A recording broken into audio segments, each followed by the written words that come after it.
¿Qué tal? Muy buenos días a todas, a todos. Larry José Madrigal. Pertenezco al programa de masculinidades de Bartolomé de las Casas en Centroamérica.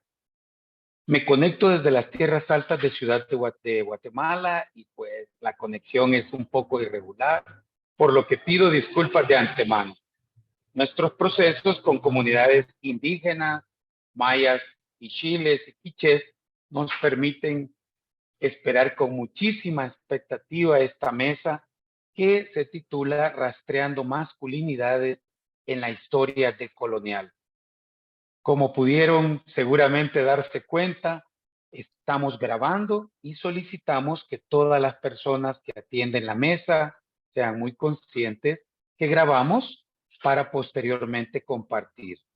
Si alguien tiene dificultades con esto, por favor indíquenlo en el chat a Marco, nuestro querido compañero técnico.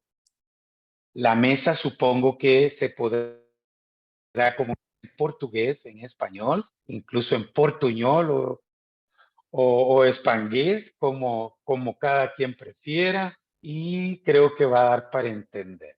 Y finalmente también recordarles que como parte de este coloquio, es el 7º coloquio que organizamos internacional de estudios sobre varones y masculinidades, el eje que nos está articulando es fundamental.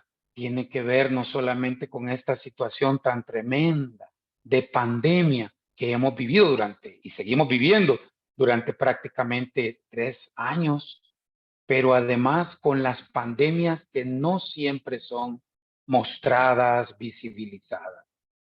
Por eso hablamos de interpelar las masculinidades en tiempos de COVID-19 y otras pandemias.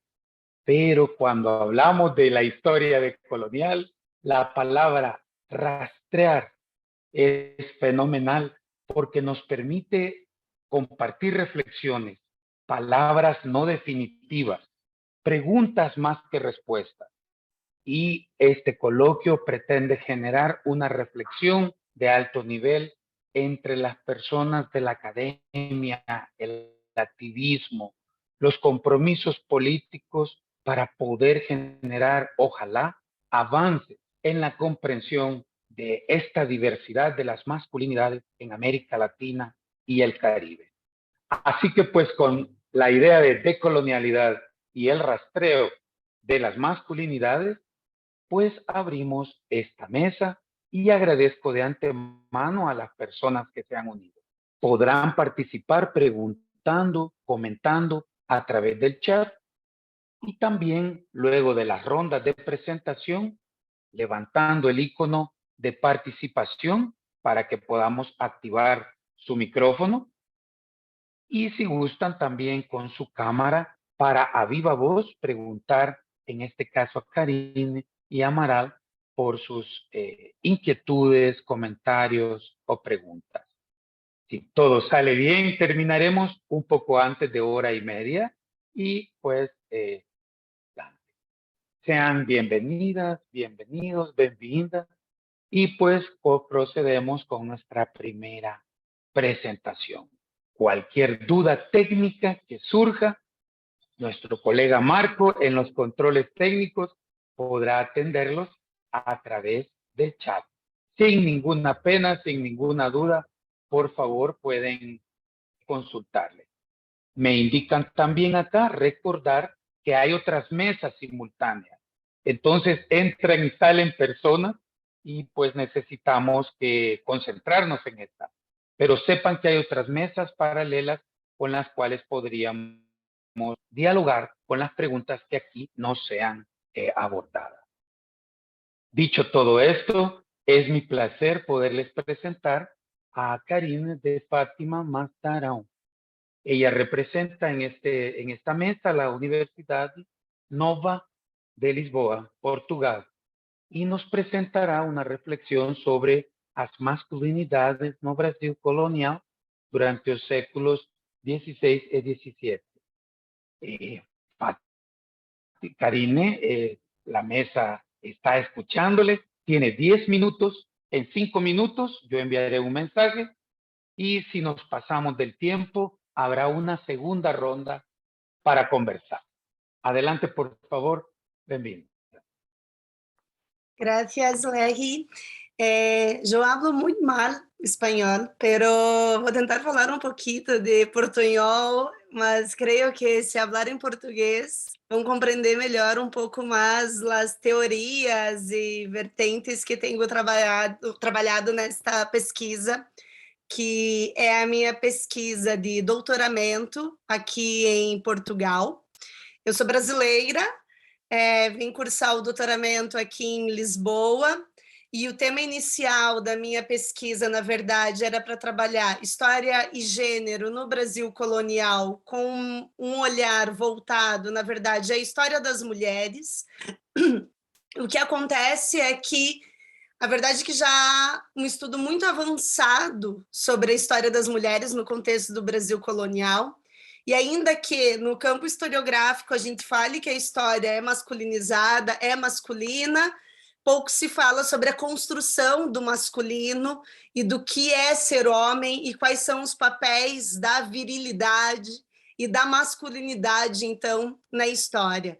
A partir, então, desses questionamentos, né, e também me defrontando com as fontes que eu entrei em contato, porque são fontes do início do período colonial no Brasil, então são fontes do século XVI e do século XVII, fontes nas quais as mulheres quase não aparecem. O que eu pude notar, na verdade, foi que essas fontes são feitas de homens, para homens, para a manutenção de poderes e estruturas sociais que já eram masculinizadas, sempre foram masculinizadas, então, no contexto colonial. Então, a partir dessa lógica de que a colonização é feita para homens numa estrutura masculina, passei a me questionar sobre quem são esses homens e os papéis no qual eles atuavam, porque pensar homem num contexto generalista, num contexto em que englobe todos, é mais ou menos as mesmas falácias que a gente comete nos estudos de gênero, quando estamos falando de mulheres ou mulher, né, sem pensar em todas as suas particularidades. Tratando-se de Brasil no século XVI, principalmente, a gente vai ter dois grandes grupos masculinos, que vão ser seguramente os homens indígenas, e então os colonizadores europeus, que vão trazer, né, vão levar, nesse caso, para o Brasil, um outro conceito de ser homem masculino, um conceito de gênero masculino, que até então, nas colônias, não era amplamente utilizado, né? Até o próprio conceito de gênero, e eu acho que aí eu já vou me apropriar um pouquinho dos estudos decoloniais mesmo, me pautando um pouquinho na Maria Lugones, para falar como essas construções de gênero são, né, imposições coloniais, é uma colonização de gênero. Então, o conceito homem indígena também é um conceito imposto pelo homem europeu no processo de colonização.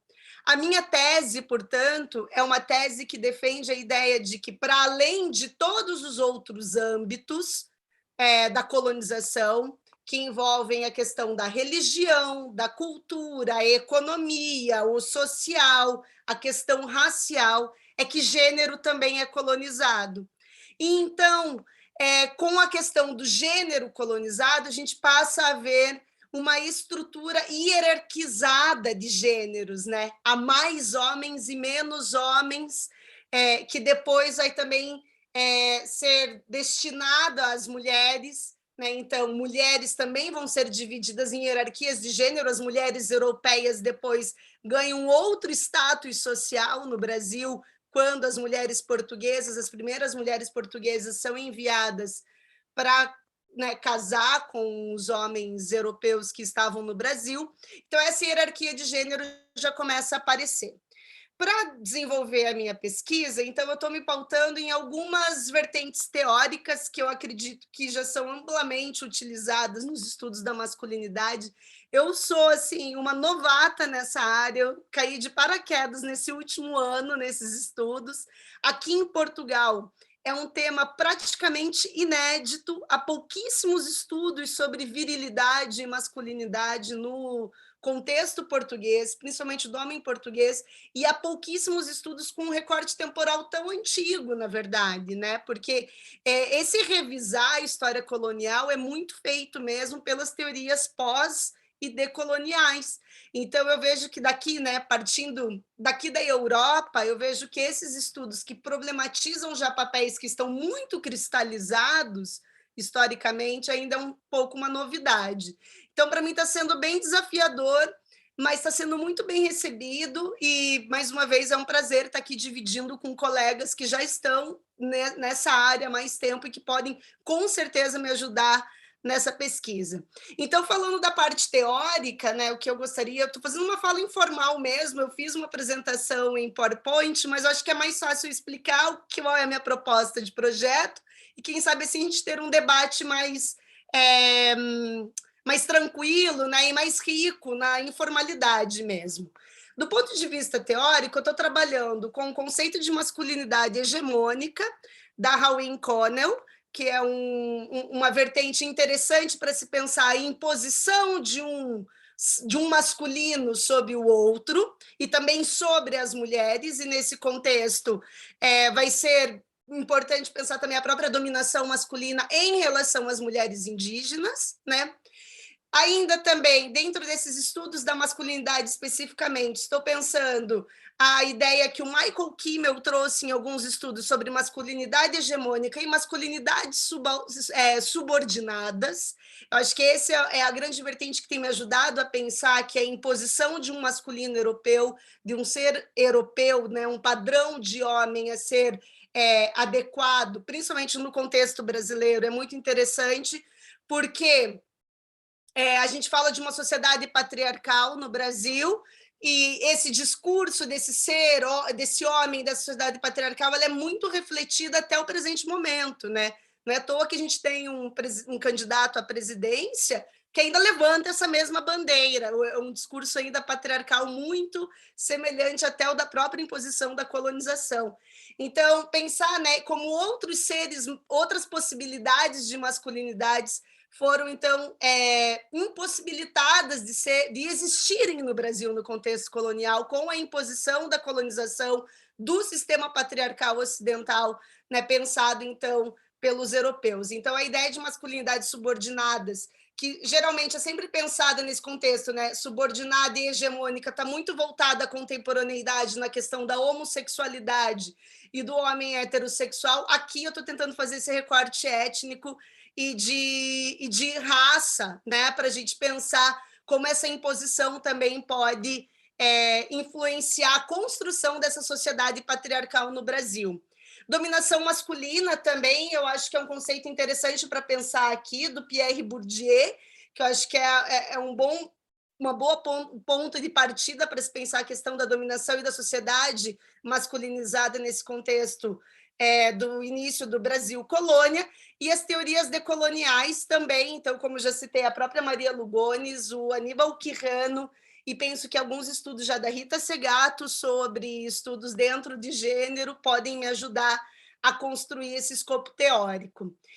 Eu tinha separado alguns comparativos eu já tinha separado alguns exemplos em que eu conseguia já contrapor e apresentar para vocês essa tentativa de tornar o homem, o padrão masculino, padrão entre aspas, né? O homem masculino, o masculino indígena estranho, subordinado ao europeu, a partir de alguns relatos dos viajantes. Então, eu tinha pegado aqui alguns exemplos a partir dos relatos do Américo Vespúcio.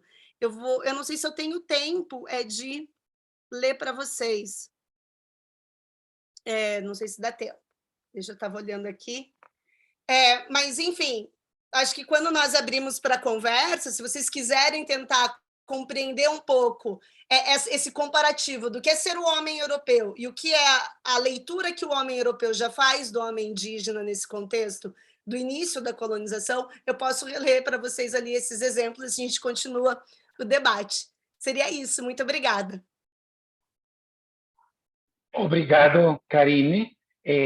Vamos a tener otra ronda en la que ustedes podrán complementar un poquito más. Muchísimas gracias. Y ahora con Karine se levanta esta cuestión tan fuerte de la decolonialidad, cuestionada incluso en los mismos términos académicos para referirnos a sus realidades. Vamos a continuar entonces ahora con, entiendo que pasaríamos al profesor Amaral Arévalo, puesto que no tenemos confirmación de los otros panelistas. Y es mi placer entonces presentar a Amaral Arévalo, quien representa en esta mesa al Centro Latinoamericano de Sexualidad y Derechos Humanos en Brasil, quien presentará unas reflexiones sobre tituladas El armario del Estado, política y orientación sexual en El Salvador. ¿Qué expectativa? Bienvenido, Amaral, y adelante con tu presentación. Tendremos 15 minutos para en honor pues al tiempo de Karine. Adelante, por favor. Perfecto, muchísimas gracias Larry por la presentación. Buenos días, buenas tardes y no sé, en algunos casos buenas noches a las personas que están asistiendo en esta mesa en el día de ahora. Bueno, ya Larry hizo la presentación del título de mi presentación, El armario del Estado, política y orientación sexual en El Salvador. Bueno, me presento brevemente. Yo soy salvadoreño, pero vivo en Brasil desde el año 2013 y desde aquí, comencé a hacer un proceso de investigación sobre orientación sexual, eh, diversidad sexual, de manera general en el Salvador.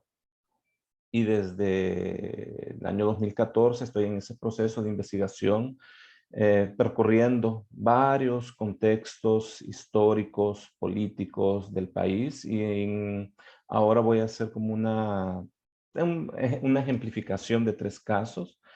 Este es el orden de mi presentación. En primer momento algunos aspectos metodológicos, después los 3 componentes o casos de estudio que voy a presentar brevemente, así muy al vuelo: Arturo Ambrogi, Enrique Álvarez Córdoba y Johnny Wright Sol, que sería más contemporáneo, y finalizo con unas reflexiones finales.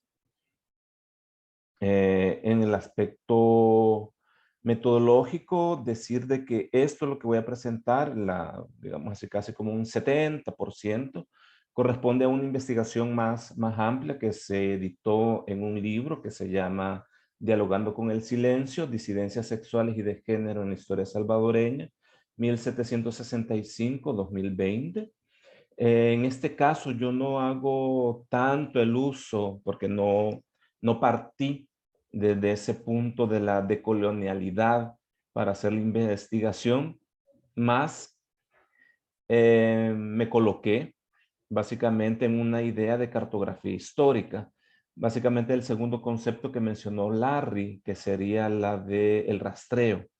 Entonces, básicamente fue eso: rastrear, escudriñar en la historia salvadoreña, en la situación de cuerpos, identidades, placeres, subjetividades, problemáticas, discriminaciones, anhelos de personas que contravienen el binarismo heterosexual hegemónico desde el último periodo de la colonización hasta el año 2020, comprendiendo 255 años de la historia salvadoreña.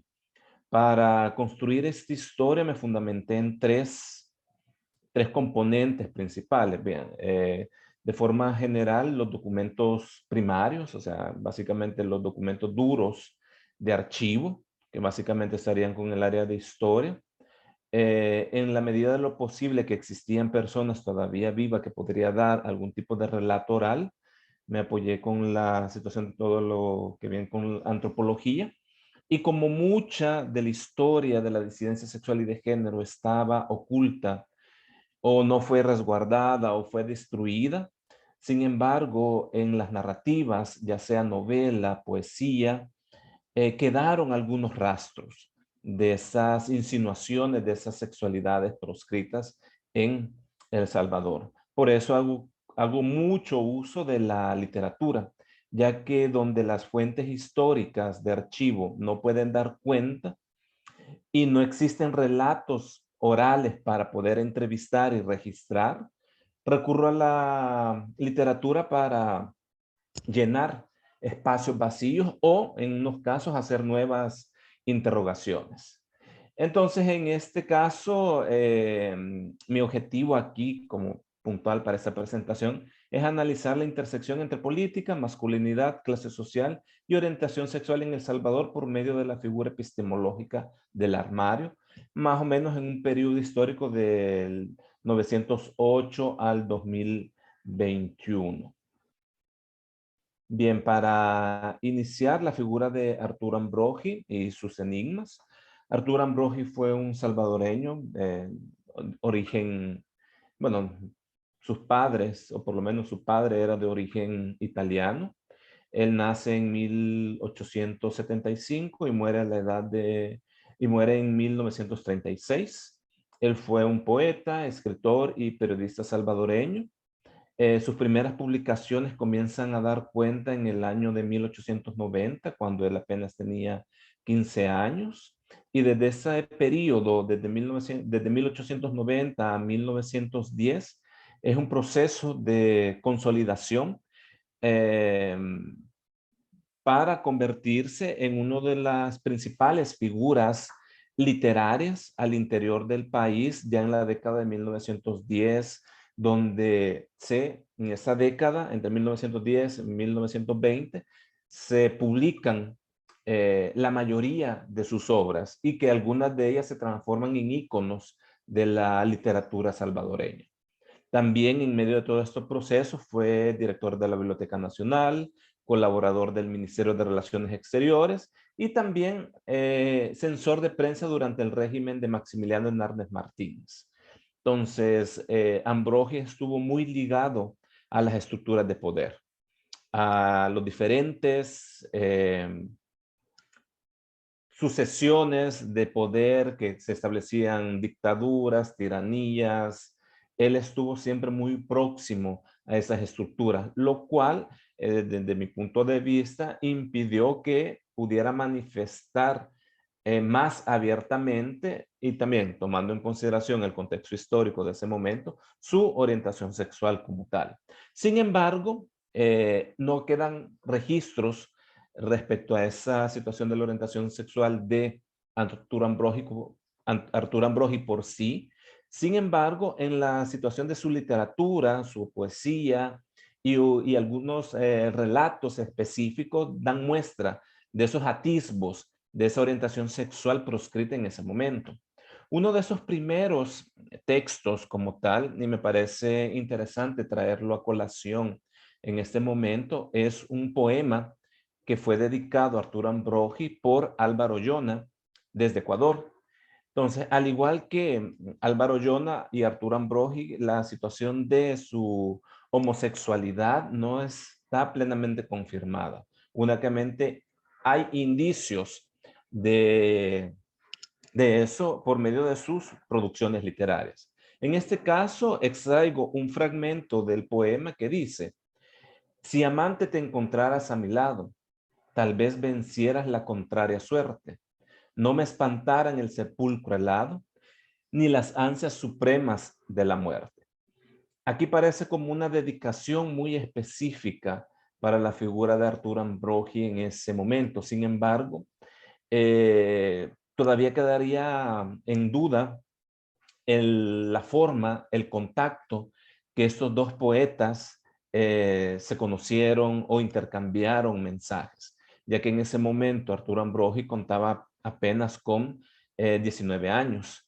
Entonces no había salido del país hasta el momento. Entonces hay una situación de ver la situación de cómo las conexiones que tuvieron en ese momento, de esos intercambios entre literatos, que fue muy fuerte también en toda América Latina en ese periodo, pero ya más específico para este caso de orientación sexual y de género. Y ya esto es como una de las primeras producciones que vemos esa posible tendencia, posible orientación sexual proscrita en Arturo Ambrogi, ya en la década de 1910, ya específicamente en el año de 1912 publica su libro Marginales de la Vida, en donde primero hay dos textos bastante reveladores. Uno se llama El culto de Jean Laurent, La maldición de la máscara, y aquí la máscara de alguna forma hace un símil con la situación de la homosexualidad y el armario para la situación de la protección de los ataques, de las injurias y otros tipos y bueno, básicamente hay otros tipos de acciones que pueden tomar. Y claro, y la situación de las flores del mal, que es un contenido explícitamente lésbico, y la narrativa que genera Ambrogi en este texto es más intimista, haciendo ver a él mismo en primera persona y reflexionando sobre los versos del poema. Ya para 1997, en un análisis literario general, se denomina a Arturo Ambrogi como la señorita azul. La situación de los apodos, los sobrenombres, dan connotaciones bastante explícitas en este caso. Y ya la referencia como más interesante, creo yo, en este caso, lo extraigo del libro de Trópico de 1915, que se llama el texto La pesca bajo el sol, en donde en la producción de una narrativa costumbrista, Arturo Ambrogi hace una descripción pormenor de un pescador, el cual estaba ejerciendo esta actividad desnudo en un río o un lago, posiblemente el lago de Ilopango, porque sería el punto más próximo que estaría de San Salvador en ese momento. Las compañías, pero la discusión a mí me gustó, la participación es lo importante. Disculpa. Ok, nada. Entonces, aquí vamos, y ahí básicamente hace la descripción del torso del pescador. Sin embargo, queda la censura del torso para abajo. Entonces, es una forma, creo yo, de una autoprotección para no revelar más de lo debido con su producción literaria. Y la pintura que ven al lado es de Alberto Escobar. Ya de ahí la segunda figura es Enrique Álvarez Córdoba. Enrique Álvarez Córdoba fue un empresario y político salvadoreño, nacido en una familia, en el seno de una familia terrateniente ligada al cultivo y explotación del café, básicamente conformando uno de lo que se conoce como las 14 familias que dominaban el país en inicios del siglo XX como tal. Su formación académica fue en Estados Unidos, y también se desempeñó como asesor económico, viceministro y ministro de Agricultura, y también como dirigente del Frente Democrático Revolucionario. Álvarez Córdoba fue una figura bastante seguida en la situación del deporte, porque él jugaba básquetbol, inclusive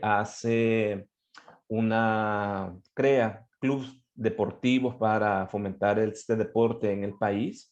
Sin embargo, en el año 1957 sucede un pánico moral en donde es acusado, conjunto con otras personas, de conformar un club de afeminados, el cual fue desmentido por la policía cuando ya este pánico había iniciado. Inclusive se menciona la existencia y la publicación de una lista de estos afeminados. Entonces, él logra sortear este pánico moral en el año del 57. Sin embargo, la marca, por decirlo así, la letra escarlata de una homosexualidad no revelada, lo acompaña el resto de su vida. Sin embargo, en este caso, para reconvenir esa situación de esa marca, de esa letra escarlata, se utiliza la figura del hacendado. Rafael Lara Martínez, en un análisis antropológico literario de producciones de narrativas en El Salvador, en su libro Masculinidades, identifica una taxonomía de diferentes identidades de ejercer la masculinidad al interior de El Salvador, que se desliga de todas estas teorías más tradicionales o conocidas. Entonces, él hace una adaptación para el caso salvadoreño. Entonces, él menciona que en un símil con la masculinidad hegemónica propuesto por Connell, en El Salvador se fungiría la identidad del hacendado, el cual es la figura máxima que puede disponer de la vida, de la muerte, opresor sexual, violencia sexual, con respecto a todo lo que puede existir en su hacienda país. Entonces vemos cómo Álvarez Córdoba, después de este pánico moral del 57, asume una figura del hacendado, tanto en su vida profesional y su estética personal, haciendo ver o tratando de ocultar o tratando de desvanecer la marca de la letra escarlata de una homosexualidad no contada. Él fungió como ministro, viceministro de Agricultura, tuvo mucho éxito en su finca, bueno, en su hacienda denominada El Jobo, en Sonsonate. Él intentó hacer procesos de inclusión social, económica en el país, promovió una reforma agraria que no fue aplicada en su momento y se integró a la Junta Revolucionaria para promover más cambios, pero tampoco dio cierto, y se incorporó al Frente Democrático Revolucionario. Y en noviembre del año 1980, los Escuadrones de la Muerte asesinan a Álvarez Córdoba junto con toda la dirección, la dirigencia del Frente Democrático Revolucionario. Tratando de buscar información sobre el asesinato, no vi, por lo menos no se publicó datos sobre algún tipo de violencia sexual ejercida sobre el cuerpo de Álvarez Córdoba, únicamente la desfiguración de su rostro y la mano izquierda. Ya en la época más contemporánea tenemos el caso de Johnny Wright Sol, bueno, también procedente de una familia terrateniente ligada a la explotación de la caña de azúcar. Su vida académica y profesional antes de asumir un puesto político la realiza en Estados Unidos. Y un breve periodo de estudio en España como tal. Trabajó como bombero y técnico de emergencias médicas en Virginia, Estados Unidos. En el año 2015 asume una primera diputación representando al partido Alianza Republicana Nacionalista Arena, el cual estuvo vigente entre 2015 y 2018.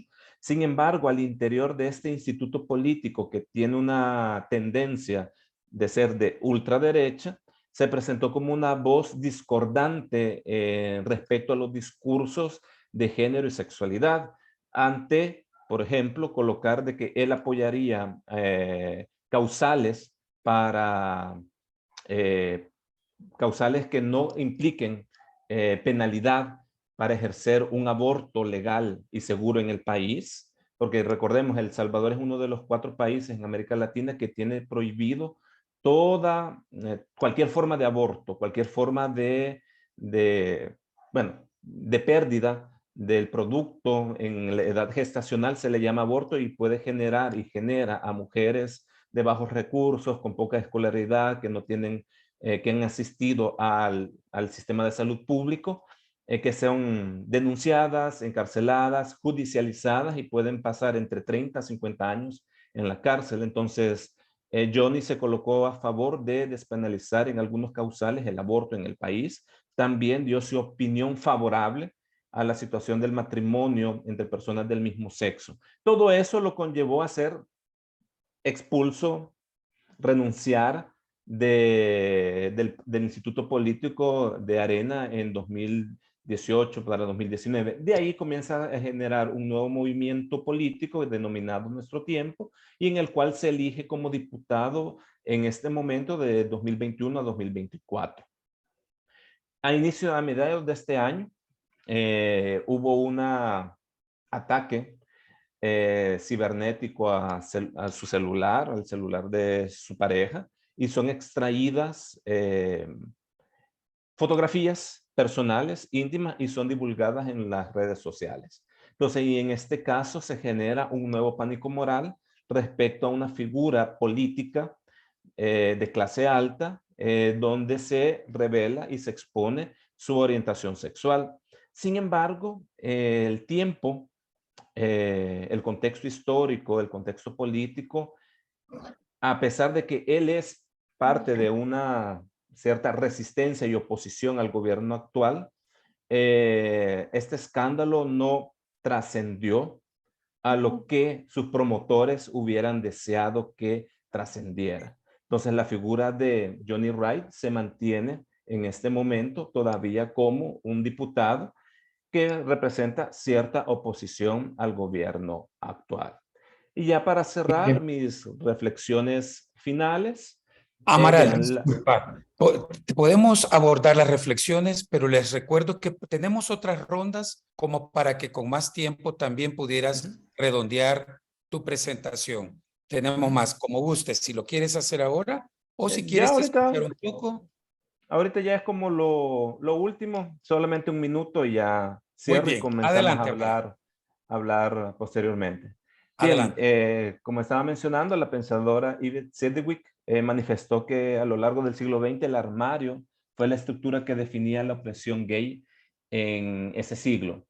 Y bueno, y la figura retórica del armario en este caso no hace referencia a un espacio físico y sí a un espacio social de represión que es susceptible a reconfiguraciones según el momento histórico, la clase social, el espacio geográfico, la inserción laboral, entre otros marcadores. Como vimos en el caso de Arturo Ambrogi, su cercanía con las dictaduras y con las tiranías políticas de ese momento impidieron hacer un proceso de apertura en ese caso, a pesar de que en su literatura dejó latente unos deseos homoeróticos como tal. En el caso de Álvarez Córdoba es un ejemplo de reconfiguración de un armario como medio de protección social a sus posibles prácticas sexuales fuera de la norma heterosexual.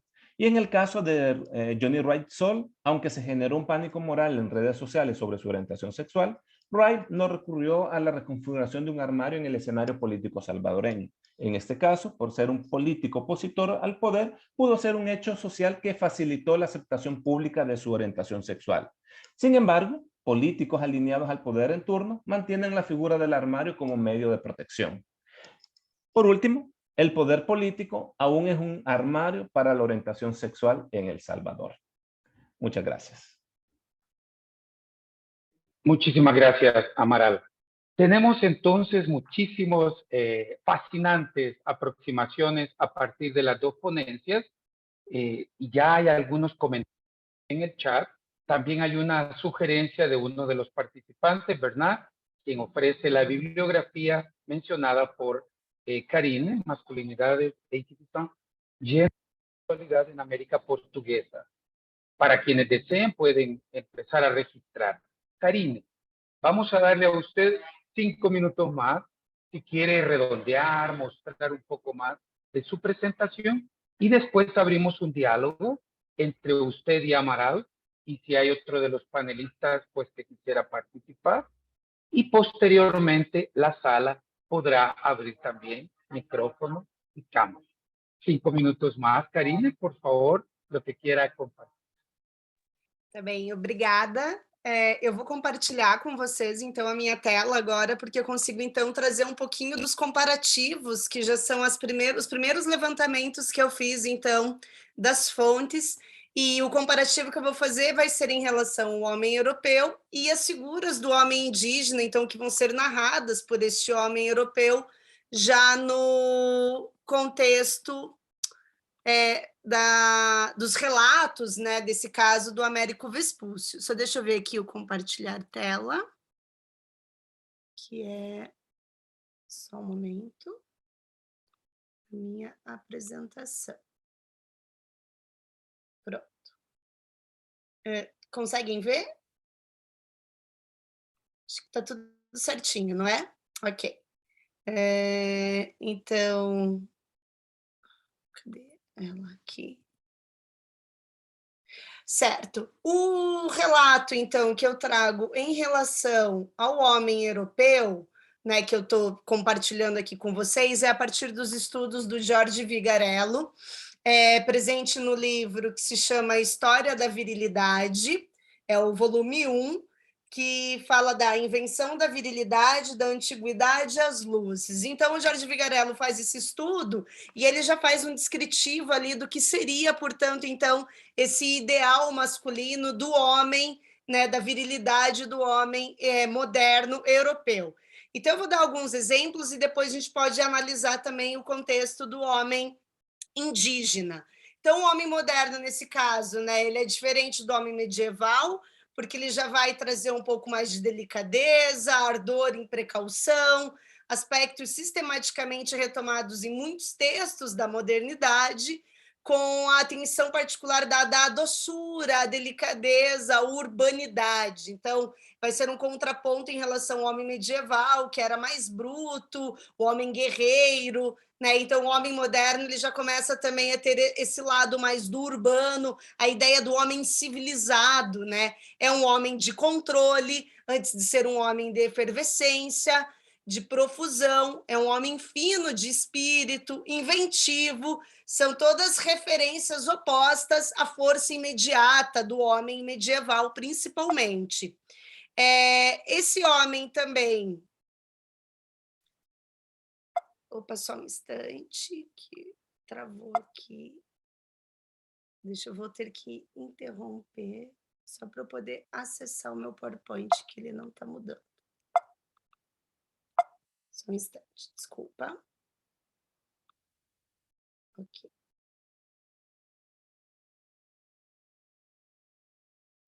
E...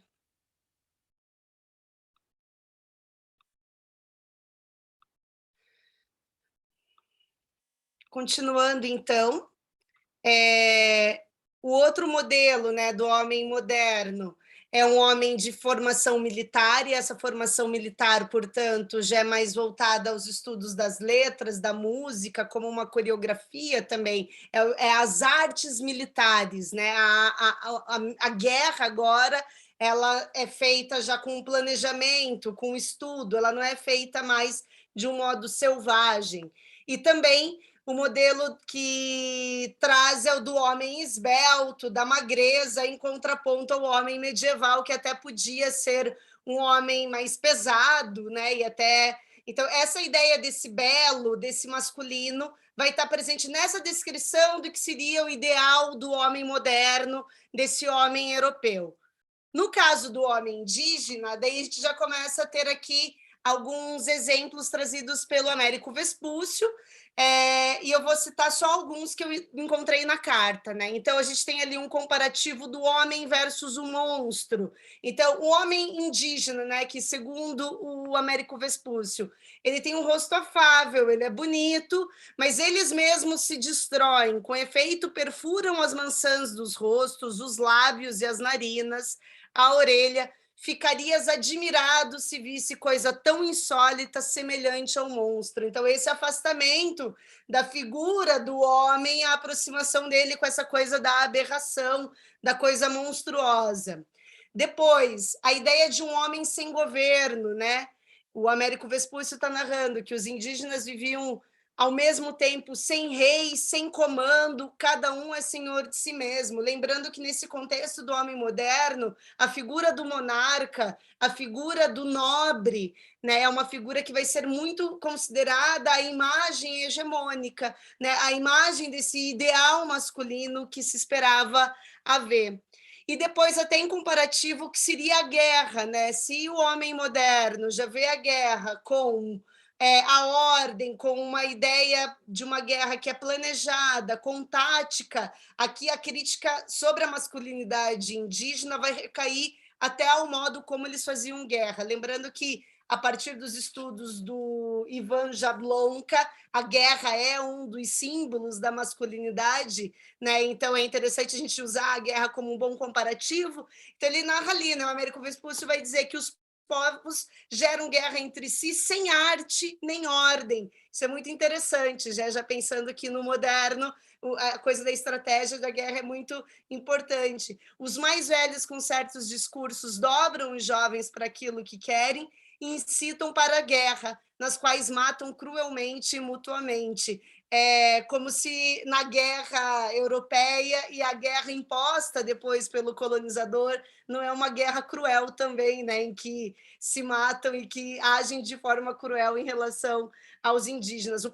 Nesses próprios relatos do Américo Vespúcio, ele traz já alguns ataques a algumas aldeias nos primeiros contatos, em que é recheado de crueldade também.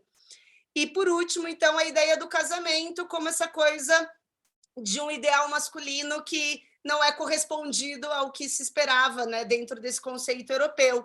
Então, o casamento, nenhuma lei, nenhum legítimo direito conjugal observam nos matrimônios. Antes, qualquer um pode ter quantas mulheres deseja e depois repudiá-las. E nessa prática, homens e mulheres indistintamente usufruem das mesmas liberdades.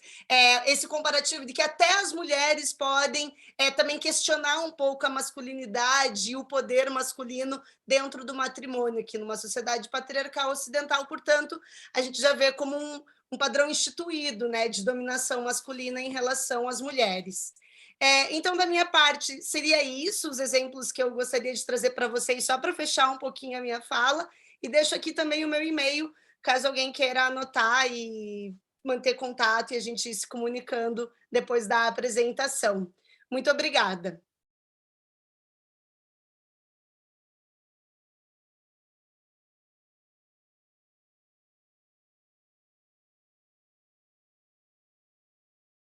Gracias, muchas gracias, Karine. Estaban bloqueados nuestros micrófonos. Bueno, pues hemos escuchado ya varias ideas, planteamientos y invitamos ahora a Karine y Amaral a revisar el chat. Si ustedes consideran que hay algo que quisieran dialogar, contribuye a su reflexión, también pueden dirigirse a la ponencia de uno y de otra si quisieran aportar. Y también invito a las personas que están en la sala, si quieren hablar, por favor levanten el icono de participación y pueden a viva voz hablar, preguntar, compartir con Karine y con Amaral o simplemente pues también con el resto del grupo aquí en la mesa. Abrimos para Karine y Amaral y el público también puede levantar la mano. Si hay algo que ustedes quieren levantar como ideas fundamentales o como sugerencias también para continuar estos aportes.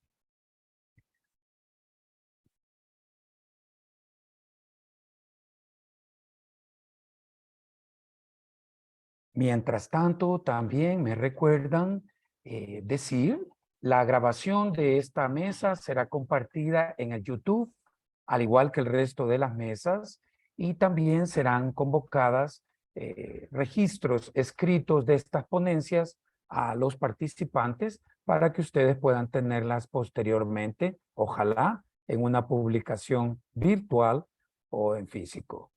También pueden acudir al resto de las mesas programadas y a los debates epistemológicos, donde seguramente las cuestiones levantadas, por ejemplo, por Amaral, tendrán una fuerte discusión, por ejemplo, en la de este día. Entonces, si hay alguien más en la sala que quisiera hablar, y si no, pues Amaral y Karine tienen los micrófonos abiertos para redondear sus ideas y poder proceder.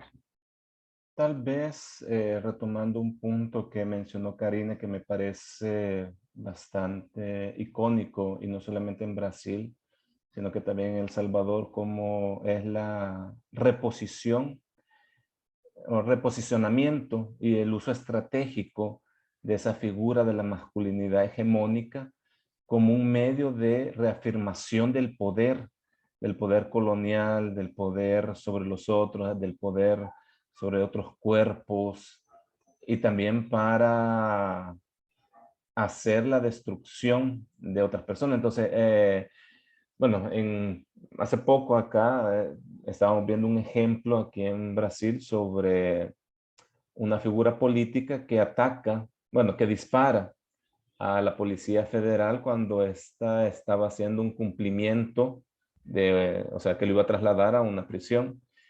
Entonces, no sé cuánto básicamente de una forma irónica, pero estamos reviviendo, utilizando los conceptos que estaba colocando Karim, el hombre medieval, y estamos dejando el hombre moderno.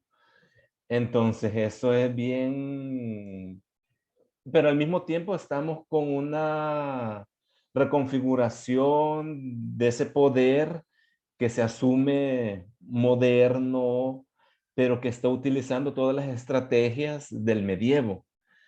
Entonces, yo creo que eso es un punto interesante de poder analizar y de reflexionar de manera general, no únicamente en esta mesa, sino que a nivel político de lo que está sucediendo en nuestros países, porque no únicamente Brasil, únicamente El Salvador, sino que en todos se está viendo ese reposicionamiento o resurgimiento del hombre medieval, de esa figura masculina medieval, en plena época contemporánea. Entonces, siento yo que esa es como una situación de que deberíamos de aprofundar en las reflexiones, de que, por decirlo así, el hombre moderno está muriendo y el hombre medieval está reencarnando. Entonces, una situación, ya que traemos a colación la situación de la decolonialidad, que cada vez estamos más, de alguna forma, estamos más cerca del medievo que de lo moderno. Entonces, solamente para abrir el debate entre las personas que están acá. Gracias. Eu acho uma das motivações da pesquisa, quando eu fui deixando de fazer um estudo sobre a questão das mulheres, é óbvio que quando a gente fala de comportamento masculino, a gente está falando da sociedade patriarcal, que é um modelo que está no mundo todo, não é um problema só do Brasil, isso é óbvio.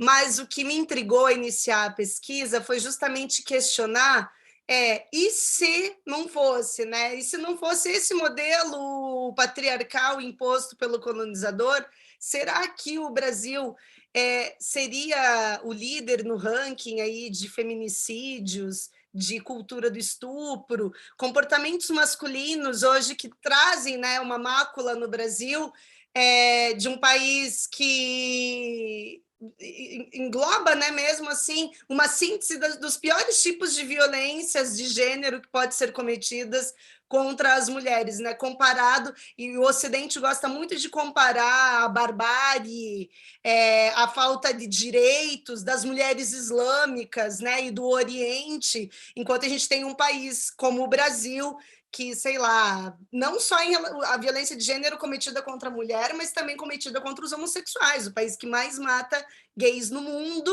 Esses dados são muito curiosos para a gente pensar, né? Como um país consegue concentrar tanta violência de gênero. E parte do meu questionamento, acho que como qualquer historiador, a gente sempre traz a partir de uma vivência pessoal, a partir também do nosso período do presente, né? Porque para mim era olhar para o início da sociedade brasileira e ver se havia outros padrões de masculino, ele deixou de existir, ele foi conquistado e dominado. A gente fala muito sobre a conquista masculina em relação às mulheres indígenas, o uso delas para gerar filhos, para povoar a terra, depois até no trabalho agrícola, e a gente não parou para pensar um pouco sobre a aniquilação de outras possibilidades de masculinidade.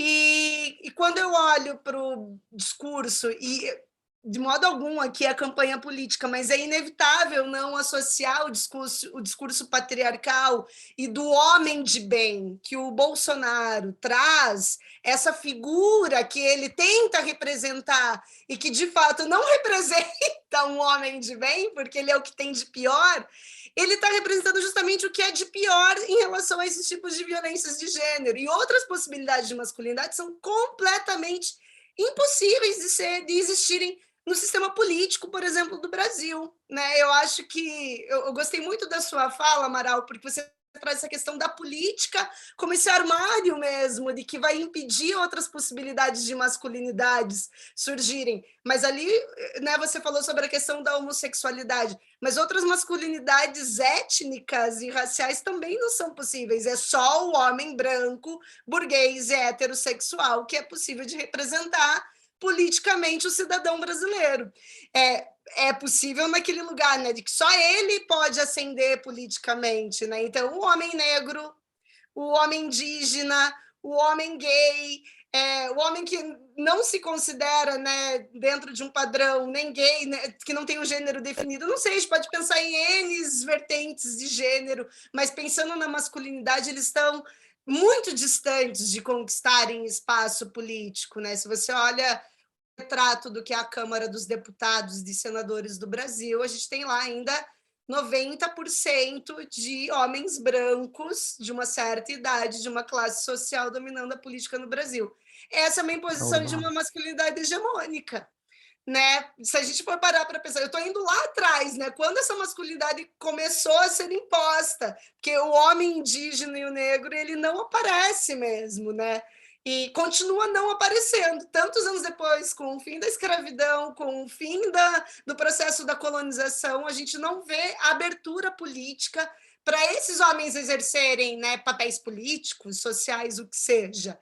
E também esse retrocesso, também no sentido de que esse homem que é o homem de bem, que a política brasileira hoje tenta representar, é muito atrasado. É um homem, é o homem que é armado, que não aceita ser preso e ele vai disparar contra a polícia. É muito, né, esse conceito. E por ser homem, né, a arma, os estudos do Vigarello, mas eu até vou mostrar para vocês esse livro aqui do Jablonka, que é o Homens Justos. Quando ele fala do surgimento do patriarcado, quando ele vai narrando quais elementos é interessante para se pensar o que compõe bem um homem, deixa eu deixar assim paradinho para você notar. Ele vai trazer esses elementos. Então, a arma, a velocidade, a guerra, a violência, isso tudo é quase a síntese do que é ser o homem do patriarcado. E esses homens estão o tempo todo. Até o Bolsonaro na moto, ele é a síntese disso, né? Ele substituiu o cavalo medieval pela moto. É isso que ele fez. Então não muda. O homem patriarcal ele é o mesmo desde o período antigo. E é muito interessante a gente ver isso, né? Porque é o patriarcal ocidental. Porque se a gente fosse parar para pensar o que seria as outras possibilidades de masculinidade indígena, bom, enfim, a gente não tem nem como conseguir, não é uma cena na história, a gente nem consegue fazer isso, né? Mas é que foi completamente aniquilada, como outras possibilidades de masculinidade também do homem africano, quando escravizado e foi levado para o Brasil. O gênero dele deixa de existir, né? Eu nem consigo ainda, no meu estudo, fazer esse recorte também voltado à população negra, mas vou ficar focada na população indígena por ser o início da colonização, mas também seria isso, também é a completa aniquilação de uma outra possibilidade de masculinidade. Sí. Karina, a propósito de tu fala, también pienso que se posiciona una versión, si Bolsonaro representa una versión hostil de esta narrativa, también se posiciona una versión sutil, expresada en políticos, por ejemplo, muy bien vestidos, suaves, que usan redes sociales, que utilizan una narrativa muy amable, pero siguen representando este poder de la palabra, este poder de la imagen, este poder de representar la masculinidad. Trabajo con hombres mayas de Guatemala y ellos me dicen que los políticos centroamericanos más populares no son hostiles, son muy amables, pero siempre colocan a los mayas como otros, como poco hombres, como hombres raros finalmente. Y alerto también porque podríamos pensar que Bolsonaro representa esta desfachatez, esta sinvergüenza, pero también existe este otro modelo más elegante, más urbano, más suave, pero finalmente actualización del patriarcado, para aportar un poco a lo que escuchaba. Recuerdo también a las personas que se encuentran en la mesa, pueden participar. Tenemos ya la mano de Diana Valladares, puede encender su cámara, Marco le autoriza en este momento. Y si hay más, levanta la mano, por favor. Adelante, Diana, y luego Edison.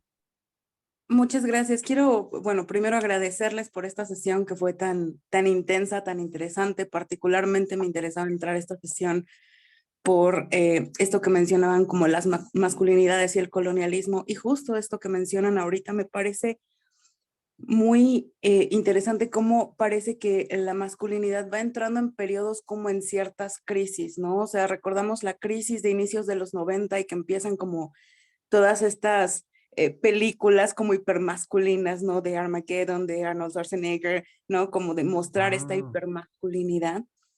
Y ahorita estamos entrando en otro periodo, como mencionábamos hace rato, como yendo hacia el futuro, pero regresando un poco a estos valores medievales de una masculinidad hegemónica a la que nuestros hombres como latinoamericanos no pueden acceder. No hay forma de que puedan acceder.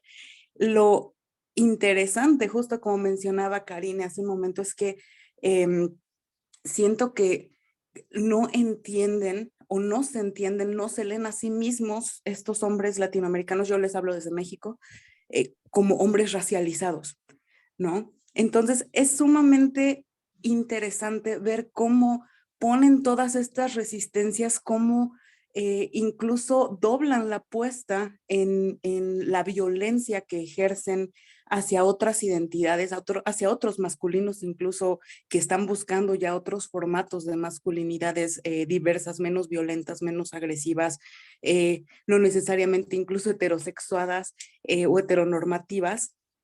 Y de todas formas, vemos cómo incluso el clima político también se está ciñendo en ese mismo término, ¿no? Desafortunadamente, Europa siempre pone como el punto de inflexión hacia dónde va a avanzar la política global. Y ahorita ya vimos cómo el fascismo y la ultraderecha está avanzando. Y, por ejemplo, Brasil con Bolsonaro es pues una muestra de cómo ya se está cimentando aquí en Latinoamérica y cómo está siguiendo precisamente hacia, digamos, hacia el norte, a otros países de Latinoamérica, y que bueno, también pues en México nos vamos a tener que preparar, como mencionan, ¿no? Con otras posibilidades, con otras lógicas, construir masculinidades que sí apelen a nuestras identidades, a nuestra racialidad y que pues aboguen precisamente por una paridad sexogenérica y una diversidad además de identidades, ¿no? Que ya no, pensar como en binarios también ya me parece como muy del siglo XX, entonces empezar como a buscar otras formas y otras lógicas de expresar también como ese tipo de masculinidad, ¿no? Les agradezco mucho. Muchas gracias, Diana, y continuamos con Edison y a continuación Fernand. Adelante, Edison. Buenos días, ¿me escuchan bien? Ok, bueno, yo soy colombiano.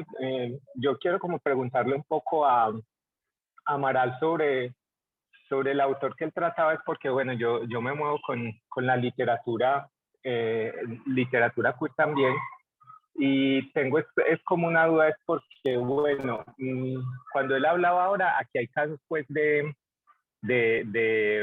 escritores que van como en esa misma línea, en particular, justamente como en esa construcción de lo que ha pasado allí, que también él decía pues que muchos de los trabajos los ha, digamos, complementado con la historia, con la literatura, como que esas figuras prototípicas allí también como que de alguna manera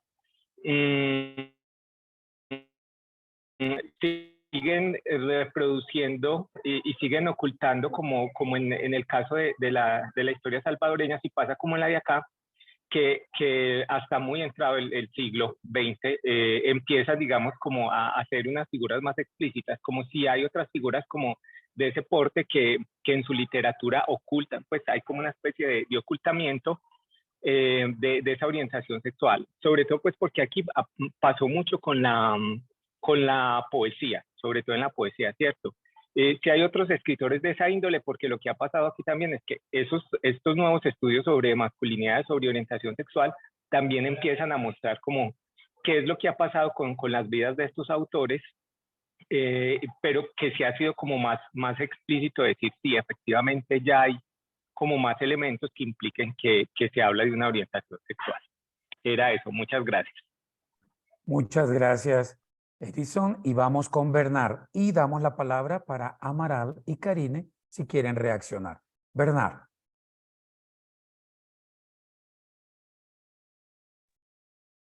Pode falar, Bernard. Bom dia a todos, Bom dia. a todas, todes. Parabéns aí a todos e todas que apresentaram hoje aí. Excelentes apresentações, excelentes trabalhos. Na verdade, eu queria só fazer um comentário rápido em relação ao que o professor Larry José Madrigal pontuou, que foi justamente essa suposta afabilidade de determinados políticos da extrema-direita, né? Em vez deles demonstrarem aquela masculinidade, aquela virilidade que vem seguida de violência, de força, né? De firmeza, de dureza, acabam sendo afáveis. Mas, assim, na verdade, assim, por exemplo, o caso do Bolsonaro, como eu sou brasileiro, moro aqui no Brasil, o caso do Bolsonaro, ele até faz isso, ele até é afável em alguns momentos, né? Carrega menininhas no colo em alguns eventos públicos e faz motociata, etc. Mas, assim, na verdade, essa afabilidade do Bolsonaro é só uma tática, apenas uma tática, para que ele possa cada vez mais estabelecer essa masculinidade hegemônica, né? Branca, classe média alta, heterossexual, né? Dentre outros marcadores. É apenas uma tática, né? Para que se possa perpetuar cada vez mais esse tipo de masculinidade, né?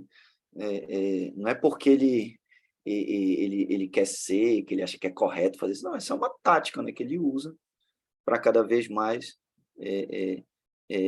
consolidar essa dominação masculina que ele representa, né? Consolidar cada vez mais essa virilidade, né? Esses símbolos da virilidade que a Karine tão bem explicou ainda há pouco, ele faz questão, né, de expor, né, esses símbolos, né? Andando de moto, andando de lancha, e manuseando arma, e disparando, etc, etc.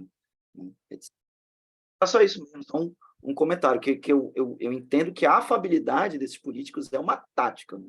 É mais uma tática com um fim de manutenção de poder, é isso. Obrigado, Bernard. Amaral y Karine tienen la oportunidad de reaccionar a estos comentarios y después viene una ronda ya de redondeo total de la presentación. Adelante, Amaral y Karine. Voy a iniciar, hay dos cuestiones, bueno, voy a mencionar tres cuestiones. La primera situación que Edison me preguntaba, si tenés interés, busca también información de Julio Flores, el último romántico antes de que entrara la discusión del modernismo y que viene la crónica y todo demás. O sea, Julio Flores es como el último romántico, y la literatura de él, sobre todo en su texto, en su poesía de Flores Negras, es como una representación así velada de una orientación sexual y de prácticas sexuales entre hombres, pero que no se dice explícitamente. Ese punto también, recordar que tuvo varios nombres, bueno, tuvo diferentes, ahora solo me recuerdo que el apellido real era Osorio, pero estamos con Porfirio Barba Jacob, o Ricardo Arenales, que también se llamó. Entonces, ese punto, o sea, que esas corrientes, esos procesos, esas personas y esas figuras, sobre todo la situación de Barba Jacob está mejor documentado en el tiempo más contemporáneo, pero la situación de Julio Flores es bastante interesante desde mi punto de vista. Y en este punto, lo que a mí sí me llama la atención es estudiar o conocer o interpretar las redes y tránsitos de estos poetas, de estos literatos en América Latina, porque se constituyen como una red. Por ejemplo, Julio Flores llega a El Salvador en 1906 y te estoy diciendo que El Salvador era un territorio marginal en la cultura letrada de toda América Latina. Entonces, llega y transita el país. Tiene presentaciones en San Salvador, tiene presentaciones en Santa Ana y sobre todo en Santa Ana tiene acusaciones así veladas sobre actos inmorales y cosas por el estilo. Entonces, vemos como esa situación ya estaba como remarcada y se estaba diciendo y es recibido por una clase literata así, con los brazos abiertos en San Salvador. De la misma forma, y esto está mejor documentado en Chile, la situación cuando Arturo Ambrogi viaja a ese país y cómo es recibido. Entonces, esa situación de esos tránsitos, de esos viajes, de esas redes entre literatos que también estamos viendo sus prácticas sexuales en este caso, puede llamar la atención. Y bueno, ya mejor documentado está el caso de Porfirio Barba Jacob en México, donde hay ya más estudios, más a profundidad que están haciendo ese punto. Entonces, para mí me gustaría ver ese proceso de discusión y de tránsito y de circulación de esos poetas y sus redes que establecieron y cómo se establecían. Bueno, y ya una muestra de lo que mencioné era eso, o sea, un poema dedicado a Arturo Ambrogi en 1894 por otro poeta con una situación de homosexualidad velada en Ecuador. Entonces, esa situación, esos viajes y esas cuestiones, ver ese proceso de conexiones. Y aquí hay otra pregunta que me llegó de forma directa al chat. La situación del libro de masculinidades se llama, que yo mencioné de la taxonomía de diferentes clases de masculinidades. Es de Rafael Lara Martínez, 2017. El nombre es Masculinidades Salvadoreñas. Son como 12 capítulos, cada capítulo dedicado a una narrativa. Entonces, en toda esa narrativa, él va exponiendo esas figuras literarias de representación masculina. O sea, la principal, y como por decirle el símil, masculinidad hegemónica, el hacendado. Pero después está ahí el capataz, como una masculinidad subalterna, pero que detentor del poder. Después tenés el colono, y después tenés el maricón, y después vienen todos los parias.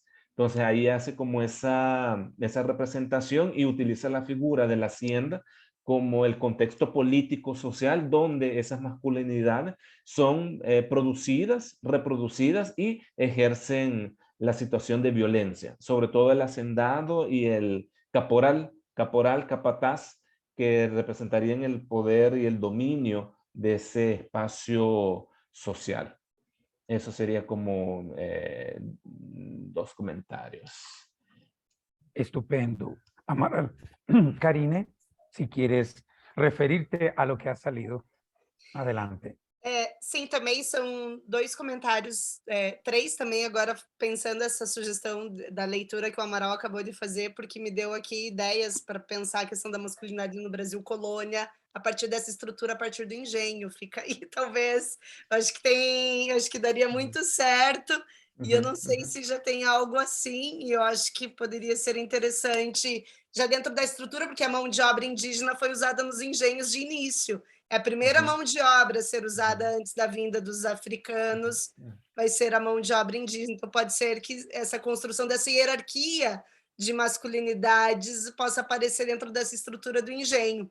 Mas comecei por trás. Um outro comentário que eu queria fazer foi em relação ao que a Diana trouxe sobre como os homens latino-americanos também têm que ser ainda mais violentos para reafirmar essa masculinidade deles, né? Porque o homem latino-americano, para o indígena também, e depois o próprio homem negro escravizado, para ele ser aceito pelo gênero masculino dominador, ele tem que agir também com mais violência e dominação, né? A Maria Lugones fala disso, ela fala como se os homens indígenas e os homens africanos se tornassem aliados dos homens europeus no processo de colonização de gênero das mulheres, porque é uma maneira também de ser reconhecido e aceito.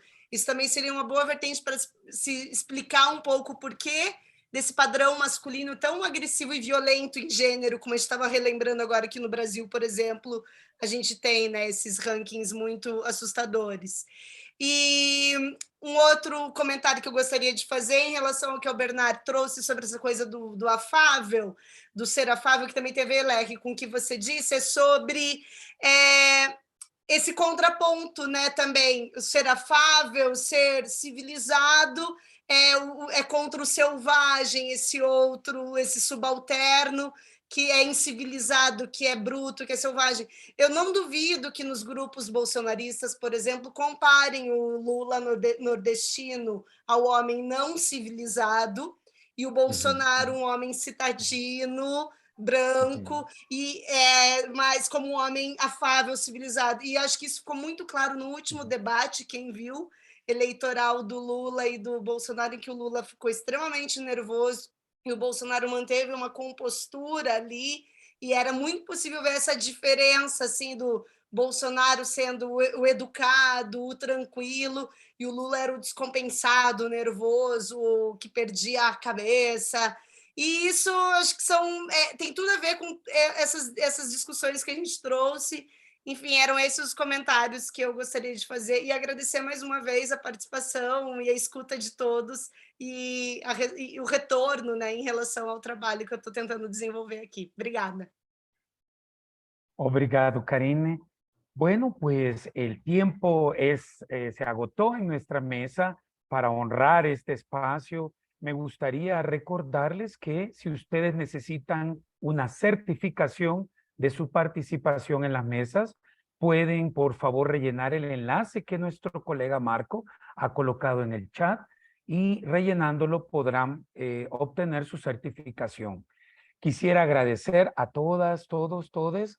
Queremos pedirles que se mantengan en sintonía de las mesas, del coloquio en general con los debates epistemológicos y particularmente quedamos sumamente en provocación con lo que Karine ha planteado, con las ideas que suscita esta idea de plantear la decolonialidad en su interseccionalidad y cómo este modelo sigue vigente y resucita, se reposiciona en la política y la cultura actual.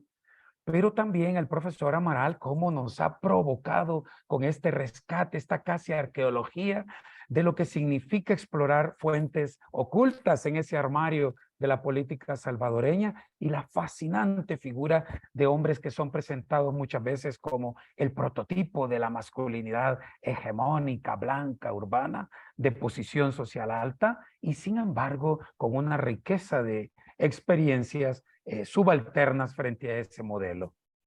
Por favor, les invitamos a que enciendan su cámara para una fotografía de esta mesa, a quienes puedan hacerlo. Y nuestro colega Marco podrá sacar una instantánea, ahí lo mejor que sea posible. Nos avisas, por favor, Marco.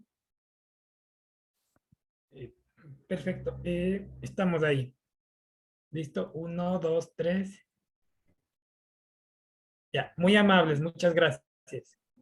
Es mi placer entonces que hayan podido participar. Espero que también de ustedes. Quisiera terminar con una pequeña estrofa de la poesía de Luis de León, el poeta maya cachiquel de Guatemala, que fue secuestrado, torturado y violado por el ejército guatemalteco y un hombre que reivindicó siempre su condición humana frente al modelo que lo descartaba.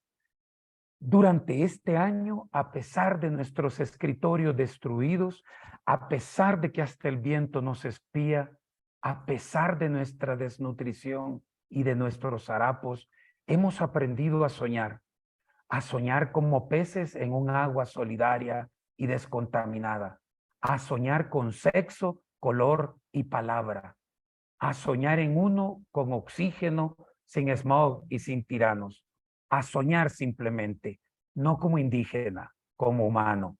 Y eso, soñar, ya es bastante. Muchísimas gracias a todas y todos. Nos seguimos viendo en las mesas y bom dia agradecido, obrigado para todos y todas. Hasta pronto. Chao, chao. Gracias, Larry. Gracias a todos. Chao, chao.